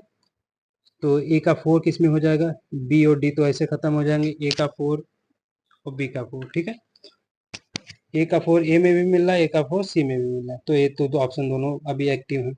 शुगर केन की बात करते हैं, शुगर केन उत्तर प्रदेश में होगा, वेस्ट बंगाल में होगा, या असम में होगा। तो वेस्ट बंगाल में तो होगा नहीं, असम में भी नहीं होगा, तो शुगर केन कहाँ होगा, प्रोडक्शन सबसे ज़्यादा उत्तर प्रदेश में। तो दूसरे का पहला किस में हो जाएगा, ए का चौथा दोनों में, दूसरे का पहला इसमें, बी का पहला इसमें हो जाएगा, तो ये भी गलत हो जाएगा, ठीक है। तो हमें ऑप्शन अपना मिल गया है, ठीक है। जूट का सी का दूसरा किस में हो जाएगा, वेस्ट बंगाल हो जाएगा, ठीक है। टी किस में हो जाएगा, असम में हो जाएगा, ठीक है। इस तरीके से हमें क्वेश्चन करने हैं, इस तरीके के क्वेश्चन आते हैं पिछले जो एग्जाम में आए हुए हैं। अगला जो हमारा क्वेश्चन है क्वेश्चन नंबर 81, इसमें भी हमें लिस्ट जो है मैच करनी है, ठीक है, लिस्ट जो है मैच करनी है। जो शोध संस्थान है जो उनकी स्थिति है, कहाँ पे स्थित है। IIPR, Indian institute of pulse research, ये कहाँ पे है, ये हमारा कानपुर में है। तो ए का दूसरा किस में पाया जाएगा, तो थोड़ा ऊपर बढ़ाते हैं, ए का दूसरा किस में पाया जाएगा, ए का पहला इसमें है, ए का दूसरा, ये दोनों खत्म हो गए, ठीक है। IIVR Indian institute of vegetable research, ये कहाँ पे? वाराणसी में। तो ये कानपुर में हो जाएगा, ये वाराणसी में हो जाएगा। ए का तीसरा किस में, बी का तीसरा किस में हो जाएगा? इसमें भी है, इसमें भी है, ठीक है। अगला है IISR, Indian institute of SS, आई क्या है? IISS, ठीक है। क्या हो जाएगा? IISS, Indian institute of soil salinity, ठीक है। Indian institute of soil salinity, ये कहाँ हो जाएगा? ये करनाल हरियाणा में हो जाएगा, करनाल हरियाणा में हो जाएगा। तो और अगला है IIWBR, IIWBR, ये कहाँ हो जाएगा? हैदराबाद में हो जाएगा। ये कहाँ हो जाएगा? हैदराबाद में। Indian institute of wheat and barley research, ये कहाँ हो जाएगा? हैदराबाद में हो जाएगा, ठीक है। तो इसका राइट आंसर क्या हो जाएगा? सी का पहला ए इसका राइट आंसर हो जाएगा। ए क्या हो जाएगा? ए इसका जो है राइट आंसर हो जाएगा, ठीक है। अगला क्वेश्चन है हमारा क्वेश्चन नंबर 82। क्वेश्चन नंबर 82 की बात करते हैं। भारत में हरित क्रांति के संदर्भ में कौन इसके स्रोत के संबंध में सही नहीं है, सॉरी सही है, ठीक है। जो हरित क्रांति है उसके संदर्भ में कौन सा कथन सही है? गेहूं और धान की बौनी प्रजातियों के प्रयोग के कारण जो है भारत में हरित क्रांति इसे माना जाता है, ठीक है। या दूसरा, अच्छे फसल प्रबंधन के कारण। इसमें जो आपको उत्तर बताना है, केवल एक सही है, केवल दो सही है, केवल एक और दो दोनों सही, या इनमें से कोई नहीं। तो इसका राइट आंसर हो जाएगा एक और दो दोनों सही है, ठीक है। अगला है टिटकेल बीज किनके दो बीज के संकर से उत्पन्न हुई है? कौन सी हमारी प्रजाति टिटकेल? गेहूं और राई, गेहूं और जौ, गेहूं जौ और राई, गेहूं और जई, ठीक है। तो इसका राइट आंसर हो जाएगा, राइट आंसर है, ठीक है। व्हीट एंड राई जो है इसका जो क्रॉस कराएगा उससे हमारी कौन सी फसल बन के आई? टिटकेल हमारी फसल बन के आई है, ठीक है। अगला क्वेश्चन हमारा क्वेश्चन नंबर 84। ICAR, इसकी स्थापना नई दिल्ली में किस वर्ष राष्ट्रीय बीज नगर NSC की स्थापना की गई, ठीक है।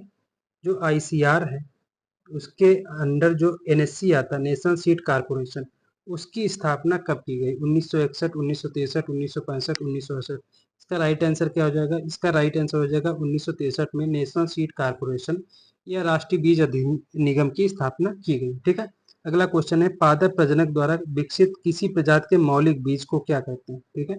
जो ओरिजिनल सीड होता है, जो कि प्लांट ब्रीडर के द्वारा उसे ओरिजिन किया जाता है या पैदा कराया जाता है, उस बीट को, ओरिजिनल सीड को हम लोग क्या कहते हैं? ब्रीडर सीड कहते हैं, सर्टिफाइड सीड कहते हैं, न्यूक्लियस सीड कहते हैं, फाउंडेशन, इसे नाभिकीय बीज कहते हैं या न्यूक्लियस सीड कहते हैं। इसका राइट आंसर क्या हो जाएगा? न्यूक्लियस हो जाएगा या नाभिकीय हो जाएगा, ठीक है।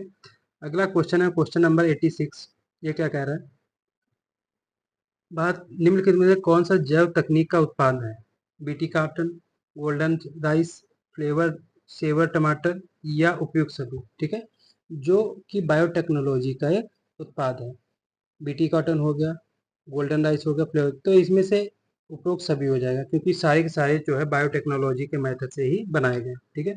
अगला क्वेश्चन है हमारा संकर धान की खेती निम्नलिखित में किस देश में सबसे ज्यादा लोकप्रिय है? जापान में, भारत में, चीन में, कोरिया में। तो अगर राइट आंसर की बात करें तो चाइना में जो है हाइब्रिड राइस सबसे ज़्यादा फेमस है, सबसे ज़्यादा उगाया जाता है, पॉपुलर है, ठीक है। अगला क्वेश्चन है भारत में उगाई जाने वाली धान की प्रजातियां निम्नलिखित में से किस समूह से संबंधित हैं? भारत में जो है इंडिका, जपोनिका, जवानिका, एशियाटा, तो इसमें जो इंडिका वेराइटी है, ठीक है, इंडिका जो समूह है ये भारत से संबंधित है, ठीक है। इंडिया में से इंडिया भारत हो गया, और इंडिया से ही क्या बन गया? हमारा इंडिका बन गया, ठीक है। अगला हम बात करते हैं क्वेश्चन नंबर 89। बीज जीवन क्षमता का परीक्षण, ठीक है, या सीड वाइबिलिटी जो होता है टेस्ट किसके द्वारा किया किया जाता है? Tetrazolium test, grow count test, first count test, या इनमें से कोई नहीं। तो अगर सीड वाइबिलिटी की बात करते हैं वो किस टेस्ट के द्वारा नापी जाती है या टेस्ट की जाती है? तो इसका राइट आंसर हो जाएगा, राइट आंसर हो जाएगा ए, टेट्राजोलियम टेस्ट, ठीक है। जो टेट्राजोलियम टेस्ट होता है इससे हम लोग सीड की जीवन क्षमता को देखते हैं। अगला है फसल सुधार के लिए रोग रोधिता जीनों का स्रोत, ठीक। अगर हमें फसल को सुधारना है, ठीक है, तो उनसे रोग रोधी, ठीक है, जो डिजीज रेसिस्टेंट जीन होते हैं उनका सोर्स क्या है? जर्म प्लास्ट कलेक्शन या जनन द्रव्य संग्रहण, जंगली प्रजाति उत्परिवर्तन म्यूटेशन, या उपयुक्त सभी। तो अगर राइट आंसर की बात करते हैं तो इसका राइट आंसर उपयुक्त सभी हो जाएगा। ठीक है, अगला है इक्री सेट। इक्री सेट जो है कहाँ पे है? जो हमारा इक्री सेट है, ठीक है, इक्री सेट जो है वो हम कहाँ पे है? ऑस्ट्रेलिया हो जाएगा, मैक्सिको हो जाएगा, फिलीपींस हो जाएगा, भारत। तो इसका राइट आंसर क्या हो जाएगा? इंडिया में जो है इक्री सेट स्टेब्लिश है। कहाँ पे है इक्री सेट? कहाँ पे है? इंडिया में। इकार्डा कहाँ? एलेप्पो सीरिया में है। ठीक है, अगला हम बात करते हैं क्वेश्चन नंबर 92 निम्नलिखित में कौन सा एक C4 पौधा है? कौन सा C4 पौधा है? गेहूं, धान, सोयाबीन, मक्का। तो सब C4 प्लांट कौन सा है? मक्का जो है C4 प्लांट है। ठीक है, निम्न में से कौन सा C4 प्लांट है? मक्का जो है C4 प्लांट है। अगला हम बात करते हैं नॉरिंटेल, एक बौनेपन का जीन है जो किस फसल में पाया जाता है, किस फसल से संबंधित है? धान, गेहूं, मक्का या इनमें से कोई नहीं। तो इसका राइट आंसर क्या हो जाएगा? राइट आंसर गेहूं हो जाएगा या व्हीट हो जाएगा। ठीक है, अगला क्वेश्चन है क्वेश्चन नंबर 94। निम्नलिखित में से मेहसाना नस्ल का मूल स्थान कौन सा है? इंग्लैंड, चीन, अफ्रीका, भारत। इंग्लैंड, चीन, अफ्रीका या भारत। तो इसका राइट आंसर क्या हो जाएगा? इसका राइट आंसर भारत हो जाएगा। इसका राइट आंसर क्या हो जाएगा? इसका राइट आंसर भारत हो जाएगा। असंबंधित नर मादा पशुओं के संभोग करने की विधि को क्या कहते हैं? ठीक है, जिनमें कोई भी रिलेशन नहीं होता है, ऐसे जब हमारे जो पशु होते हैं वो जब संबंध बनाते हैं तो उस मेथड को हम लोग क्या कहते हैं? उस मेथड को हम लोग क्या कहते हैं? क्लोज ब्रीडिंग कहेंगे, इन ब्रीडिंग कहेंगे, आउट ब्रीडिंग कहेंगे या क्रॉस ब्रीडिंग कहेंगे। इसको हम लोग कहते हैं संकरण, संकर या क्रॉस ब्रीडिंग। ठीक है, अगला क्वेश्चन है क्वेश्चन नंबर 96। इसकी बात करते हैं। निम्नलिखित में से कौन सी प्रजाति की बकरी जमुनापारी बकरी से समानता रखती है? मेहसाना, बीटल, बर्बरी या गंजाम। ठीक है, जो जमुनापारी बकरी होती है उसके सिमिलर होती है, ऐसी कौन सी बकरी की वैरायटी है? तो वो है बीटल। जो बीटल होती है ये एकदम सिमिलर होती है किसकी? जमुनापारी बकरी की। अगला है क्वेश्चन 97। दुग्ध ज्वर से पीड़ित गाय के शरीर का तापक्रम अंकित कीजिए। ठीक है, इसमें मिल्क फीवर जिस गाय में हो रहा हो उसका जो टेम्परेचर होता है वो लगभग कितना होता है? तो अगर हम लोग राइट आंसर की बात करते हैं तो इसका राइट आंसर होगा 38 डिग्री सेल्सियस। कितना होता है? 38 डिग्री सेल्सियस इसका टेम्परेचर पाया जाता है। कितना? 38 डिग्री सेल्सियस इसका टेम्परेचर पाया जाता है। ठीक है, अगला क्वेश्चन है क्वेश्चन नंबर 98। निम्नलिखित दवाइयों में से कौन सी दवा थनैला रोग से उपयोगी है? ठीक है, थनैला रोग किस किस दवा से हमें निजात मिल जाती है या पशु को निजात मिलती है? नाल्वोजिन, एजिस्पायरिन, रिप्लेंटा, पेडेस्ट्रीन। तो अगर राइट आंसर की बात करते हैं, ठीक है, तो इसका राइट आंसर होगा पेडेस्ट्रीन जो है, इससे थनैला रोग जो है दूर किया जा सकता है। ठीक है, तो आप ये देख लीजिए क्वेश्चन इस तरीके का भी आया कि इसमें जो है मेडिसिन भी पूछ ली गई है, कौन कौन से रोग से कौन सी मेडिसिन संबंधित है। तो ऐसे भी क्वेश्चन आपको पढ़ने हैं। अगला बात कर रहे हैं, प्रतिदिन 10 लीटर दूध उत्पादन हेतु भैंस के लिए दाने की मात्रा कितनी होनी चाहिए? 4 किलोग्राम, 5 किलोग्राम, 6 किलोग्राम, 7 किलोग्राम। तो अगर राइट आंसर की बात करें तो कितना होना चाहिए? 4 किलोग्राम मात्रा प्रतिदिन होनी चाहिए 10 लीटर दूध उत्पादन अगर भैंस कर रही है तो। निम्नलिखित में से गाय की दुकाजी नस्ल, ठीक है, जो डुअल पर्पज वेराइटी होती है वो कौन सी है इनमें से? साहिवाल, साहिवाल होगी, सिंधी होगी, हरियाणा होगी या देवनी होगी। तो अगर हम लोग राइट आंसर की बात करते हैं तो हरियाणा जो है ये डुअल पर्पज वेराइटी होती है। ठीक है, और ये जो तीनों वेराइटी होती हैं, ठीक है, साहिवाल, गिर, देवनी, सिंधी, ये सारी सारी क्या होती है? ये क्या होती है? मिल्च पर्पज होती है। मिल्च पर्पज दुधारू नस्लें खाली दूध के लिए पैदा की जाती है। ठीक है, अगला है पश्मीना किस पशु से प्राप्त होता है? भेड़ से, बकरी से, भैंस से या याक से। तो अगर पश्मीना की बात करें तो ये बकरी से प्राप्त होता है। ठीक है, बकरी से क्या प्राप्त होता है? हमें पश्मीना प्राप्त होता है। अगला है भैंस की किस नस्ल में गल कंबल और थन पूर्ण विकसित होते हैं? मतलब जो वेल डेवलप होता है और टीट्स होते हैं किस भैंस की नस्ल में होते हैं? जाफराबादी, नीली, मुर्रा या भदावरी। तो अगर राइट आंसर की बात करते हैं, राइट आंसर हो जाएगा जाफराबादी में गलकंबल और थन पूर्ण विकसित होते हैं। Montgomery district is the native place of which breed of cow. ऐसी कौन सी गाय की प्रजाति जिसका मूल स्थान मोंटगोमरी है? सिंधी हो जाएगा, मालवा हो जाएगा, साहिवाल हो जाएगा या राठी हो जाएगा। तो इसका राइट आंसर साहिवाल। मोंटगोमरी कहाँ पे है? पाकिस्तान में। ठीक है, तो अब जो है पाकिस्तान में पहले कहाँ था, भारत में ही था, ठीक है। तो इसका उत्पत्ति स्थान कहाँ माना जाता है, मोंटगोमरी माना जाता है, ठीक है। अगला क्वेश्चन है क्वेश्चन नंबर 104, 104 क्वेश्चन की बात करते हैं। हिन्नी संकरण किन पशुओं के क्रॉस से होता है, ठीक है। जो हिन्नी संकर क्रॉस पैदा हुआ एनिमल किसके क्रॉस से पैदा हुआ, भैंस, मेल बुफैलो या काऊ से, स्टेलियन या जेनेट से, जैक या मेयर से, याक या काऊ से। तो अगर हम बात करते हैं किससे पैदा हुआ, तो ये पैदा हुआ याक और गाय से, ठीक है। याक का मेल ले लिया गया और काऊ, इन दोनों के जो क्रॉस हुआ इससे क्या पैदा हुआ, हिन्नी पैदा हुआ, ठीक है। निम्नलिखित में से कौन सा द्वितीयक तत्व नहीं है, ठीक है, सेकेंडरी न्यूट्रिएंट नहीं, मैग्नीशियम, मैग्नीज, कैल्शियम या सल्फर। तो इसमें से कौन नहीं होगा, मैग्नीज जो होता है ये माइक्रोन्यूट्रिएंट होता है, ठीक है। अगला हम बात करते हैं, इसमें लिस्ट ए से लिस्ट दो को मिलाना है। राइजोबियम जपोनिकम, ठीक है। इसमें क्या है, राइजोबियम जपोनिकम, ठीक है, राइजोबियम जपोनिकम। तो जो राइजोबियम जपोनिकम किस में पाया जाता है, सोयाबीन में पाया जाता है, ठीक है। राइजोबियम जपोनिकम किससे संबंधित है, सोयाबीन से संबंधित है। राइजोबियम मेलिलोटी ये किससे संबंधित हो जाएगा, ये लूसन से संबंधित होता है, ठीक है। राइजोबियम मेलिलोटी किससे संबंधित हो, लूसन से संबंधित होता है। तो एक का दूसरा किस में हो जाएगा, इसमें तो होगा नहीं, इसमें तो होगा, ये हो जाएगा। दूसरे का चौथा इसमें नहीं होगा, ये भी, तो ये हमारा सही हो जाएगा, ठीक है। राइजोबियम ट्राइफोलाई जो होता है ये किससे संबंधित होता है, बरसीम से संबंधित। राइजोबियम लेग्यूमिनोसोरम ये पी से संबंधित होता है, ठीक है। जपोनिकम सोयाबीन, ठीक है। जपते जपते माला क्या होते हैं, सो जाते हैं, ठीक। माला जपते जपते क्या करते हैं, सो जाते हैं, मतलब जपोनिकम क्या हो जाएगा, सोयाबीन से हो जाएगा, ठीक है। लिग्यूमिनोसोरम की बात करते हैं तो ये पी से हो जाएगा, ठीक है। अगला बात करते हैं, ठीक है, वो हिंदी में वैसे ही था। अगला क्वेश्चन हमारा क्वेश्चन नंबर 107, इसमें भी हमें लिस्ट ए से लिस्ट दो को मिलाना। इसमें क्या, पौधे के लिए पोषक उपलब्ध नाइट्रोजन एवं फास्फोरस अनुसार कौन सा डाई अमोनियम फास्फेट उर्वरक है, 20%, 20% फास्फोरस। अच्छा, इसमें ये कह रहा है जो डाई अमोनियम फास्फेट है, ठीक है, उसमें से उसमें इसमें आपको मिलाना है कि नाइट्रोजन फास्फोरस का परसेंटेज कितना कितना है, वो आपको ऑप्शन सही करना है, ठीक है। तो इसमें 20% नाइट्रोजन पाया जाता है, 20% फास्फोरस पाया जाता है, ये सही होगा।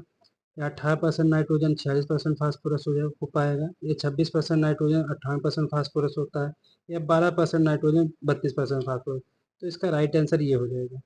जो डीएपी होता है उसमें 18% नाइट्रोजन होता है, ठीक है, और 46% क्या होता है, फास्फोरस होता है। डीएपी में 18% नाइट्रोजन 46% फास्फोरस। वहीं अगर एमएपी की बात करते हैं तो 16% नाइट्रोजन और 48% फास्फोरस होता है, ठीक है।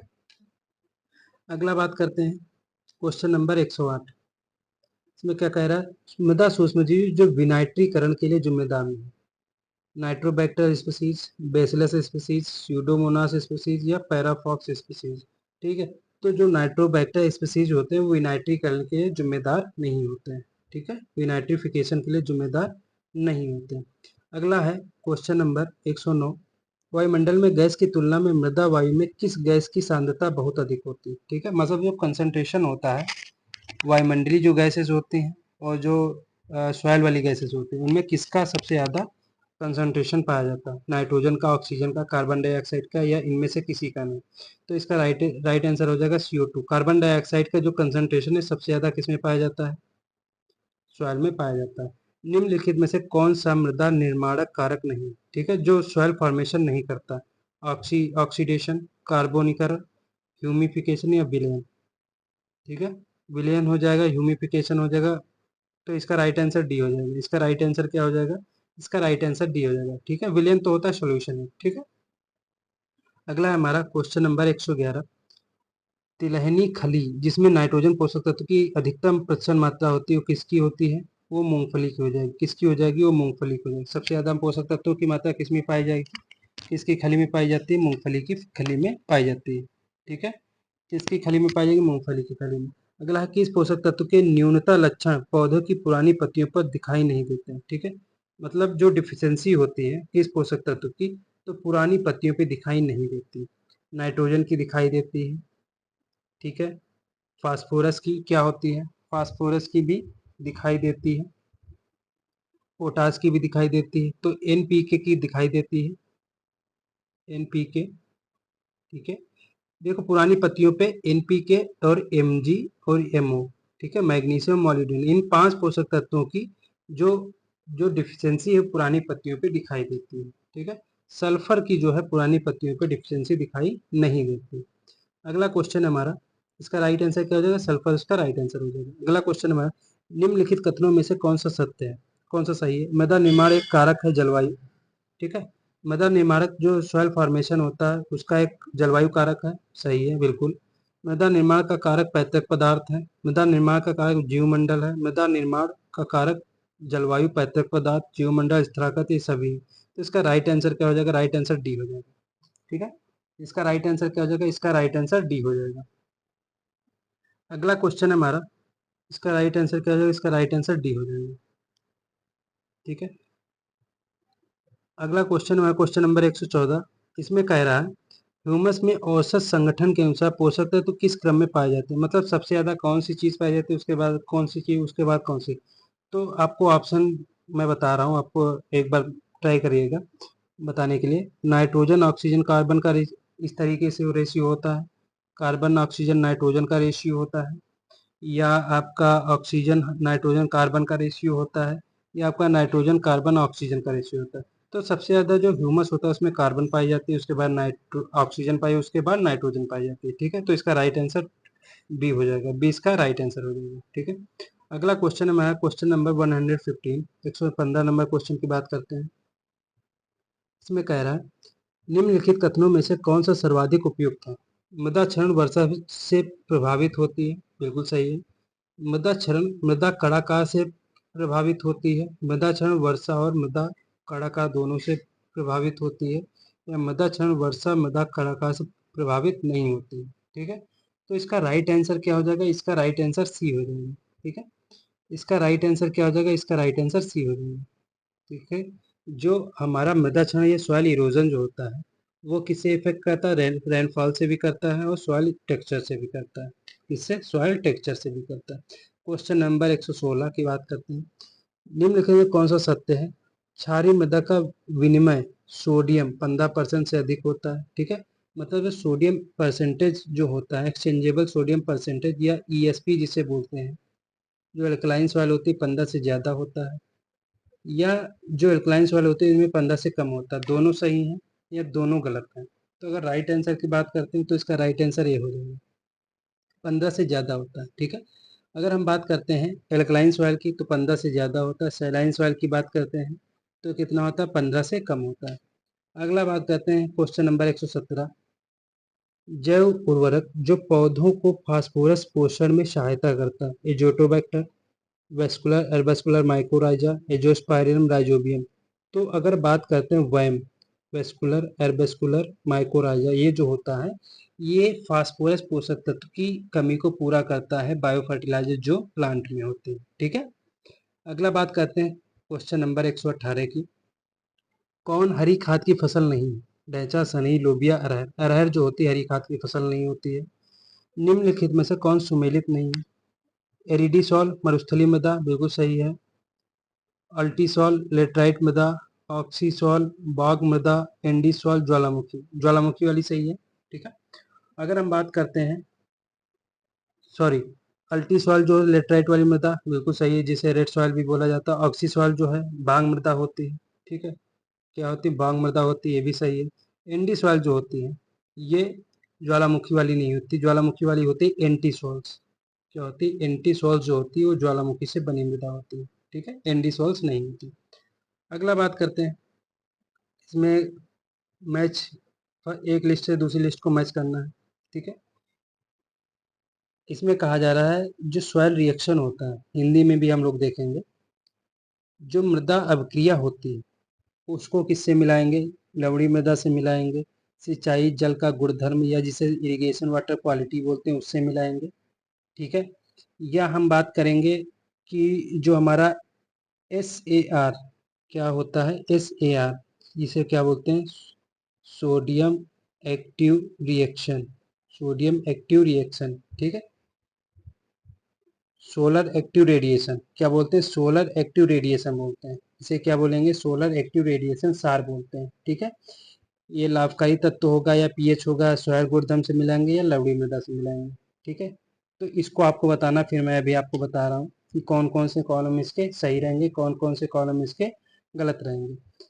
तो जो हमारा इसमें अगर मैचिंग की बात करते हैं, ठीक है, जो मृदा अभिक्रिया होती है ये किसके बेस पे होती है, पीएच के बेस पे होती है, ठीक है। ये सॉइल रिएक्शन होता है किसके बेस पे होता है, पीएच के बेस पे होता है, ठीक है। तो ए का पहला ए भी गया, ए का तीसरा ए भी गया, ए का दूसरा ए भी गया, तो एक का हमारा ऑप्शन क्या बचा, ये बचा। अगर हम लोग एग्जाम दे रहे होते तो एक ही ऑप्शन से हमारा काम हो जाता, लेकिन अब हमें यहाँ देखना है कि और कौन सा है। तो निच्छालन की आवश्यकता किससे होती है, लवणता से होती है, लवणीय मृदा में होती है। एस आर मान किससे संबंधित है, जो एस आर मान संबंधित है सिंचाई की क्वालिटी से संबंधित है, ठीक है। सोडियम की बात करें तो लाभकारी जो पीएच होता है, ठीक है, जो बेनिफिशियल एलिमेंट होता है वो किससे होता है, वो सोडियम होता है। सोडियम क्या है, बेनिफिशियल एलिमेंट होता है, ठीक है। बेनिफिशियल एलिमेंट क्या होता है, सोडियम होता है, ठीक है। कितने होते हैं बेनिफिशियल, ना कोबाल्ट, सिलिकॉन, सोडियम, वेनेडियम, ठीक है। ये सारे के सारे क्या होते हैं, बेनिफिशियल होते हैं, ठीक है। बेनिफिशियल एलिमेंट कितने होते हैं, 4 होते हैं, कोबाल्ट, सिलिकॉन, सोडियम, वेनेडियम। इसे ऐसे याद रखो, कोसी नाव, ठीक है। कोसी नदी में क्या चलता है, नाव चलता है, ठीक है, कोसी नाव, ठीक है, ऐसे याद रखेंगे। इसका राइट आंसर क्या हो जाएगा, इसका राइट आंसर ये हो जाएगा। एसआरआई मेथड जो है किस में हम लोग यूज करते हैं, गेहूं में, कपास में, सरसों में, धान में। तो धान में एसआरआई मेथड यूज किया जाता है, ठीक है। एसआरआई मेथड किस में हम लोग यूज करते हैं, एसआरआई मेथड हम लोग धान में यूज करते हैं। इसमें भी हमें क्या मैच करना है कि इसमें कौन सा मैच नहीं कर रहा है, ठीक है। मूंगफली जो होता है, मूंगफली में पॉट बोरर लगता है, या चने में फली छेदक, या धान में जो है बंका या बंका रोग जो कीट होता है बंका लगता है, या मक्का में तना छेदक लगता है। जो मूंगफली होती है फली छेदक, ठीक है। चने में फली छेदक, ठीक है, क्योंकि इन दोनों में फलियां बनती तो फली छेदक लगता है। मक्का में तना छेदक लगता है, लेकिन धान में जो है बंका रोग, बंका कीट नहीं लगता, ठीक है। धान में कौन सा बंका कीट नहीं लगता, तो इसका राइट आंसर क्या हो जाएगा, धान इसका राइट आंसर हो जाएगा। अगला बात करते हैं, मक्का, आलू, मूंग के लिए फसल चक्र की सघनता कितनी होती है, 100% होगी, 200% होगी, 250% होगी, या 300% होगी, ठीक है। जो मक्का, आलू, मूंग, ठीक है, इसके लिए फसल सघनता कितनी होनी चाहिए। तो अगर हम फसल सघनता की बात करते हैं तो इसका फार्मूला होता है number of crops upon number of year into 100, number of crops upon number of year into 100, ठीक है। इससे हम लोग क्या निकालते हैं, फसल सघनता या क्रॉपिंग इंटेंसिटी निकालते हैं, ठीक है। तो इसमें जो इन तीनों की क्रॉपिंग इंटेंसिटी होगी वो कितनी होगी, वो हमारी 300 हो जाएगी, कितनी हो जाएगी, वो हमारी कितनी हो जाएगी, वो हमारी 300 हो जाएगी, ठीक है। कितनी हो जाएगी, वो हमारी 300 हो जाएगी। अगला हम बात करते हैं, अगला हम किसकी बात करेंगे, विच of the following page is not correctly matched. Question number 124 में कह रहा है इसमें कौन सा युग्म जो है सही सुमेलित नहीं है, सही मिलान नहीं किया गया है। मूंगफली की वैरायटी कौशल क्या होती है, सरसों की वैरायटी वरदान होती है, बिल्कुल सही है। मूंगफली की वैरायटी कौशल, ये भी सही है। अलसी की वैरायटी चमत्कार नहीं होती है। चने की वैरायटी उदय होती, तो इसका राइट आंसर सी हो जाएगा, क्योंकि अलसी चमत्कार से मैच नहीं करती, ठीक है। अगला क्वेश्चन हमारा क्वेश्चन नंबर, बस यही तक था। हाँ, तो ये जो सारे क्वेश्चन थे जो पिछले एग्जाम में 2018 में आए थे, सारे हमने आपसे डिस्कस कर लिए, ठीक है। तो यहीं तक आपके सारे क्वेश्चन 124 तक यहीं समाप्त हो जाते हैं। और इसके साथ जो है आपको पता भी लग गया होगा कैसा पैटर्न आता है, किस टाइप से क्वेश्चन आते हैं एलटी में, ठीक है, लेक्चर ग्रेड में। तो इसी के आधार पे आपको प्रिपरेशन करनी है। और साथ ही साथ मैं अब रेगुलरली जो है आपके लिए एलटी ग्रेड के साथ साथ जो हमारा एएफओ आ रहा है, आरपीएससी, ठीक है, और जो एडीओ, हरियाणा एडीओ का जो जिस किसी ने फॉर्म डाला होगा, साथ ही साथ जो हमारा आरआरबी जो है, आरआरबी में जो एओ की वैकेंसीज आई, इन सारे जो एग्ज़ाम है, ठीक है, ये सारे जो एग्ज़ाम है, जितने भी एग्ज़ाम है एग्रीकल्चर के आने वाले हैं, ठीक है, उन सब की कंबाइन एक सीरीज चलाएं। आपकी रेगुलर मॉक चलेगी जिसमें हर टाइप के क्वेश्चन होंगे, जिससे आपको लो लेवल से अपर लेवल तक के एग्जाम के लिए उसमें बेनिफिशियल रहेगा। ठीक है, सारे टाइप के क्वेश्चन आपको मिलेंगे, लो लेवल एग्जाम से लेके हाई लेवल एग्जाम तक, चाहे आपका एफओ का एग्जाम हो, चाहे आपका एलटी का एग्जाम हो। ठीक है, सारे टाइप के क्वेश्चन आपको इसमें मिलेंगे। उम्मीद है ये पूरी क्लास आपको समझ में आई होगी। और साथ ही साथ आपको एक चीज़ और बता दें, आपकी क्लासें अब रेगुलर चलेंगी।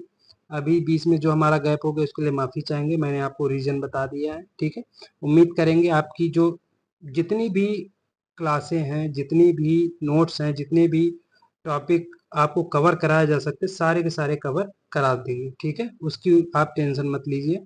बाकी आप रेगुलर हमारी क्लासें देखते रहिए, आपको बेनिफिट ही होगा, आपको कोई नुकसान होने वाला नहीं है। ठीक है, चलिए मिलते हैं अगली क्लास में, तब तक के लिए धन्यवाद।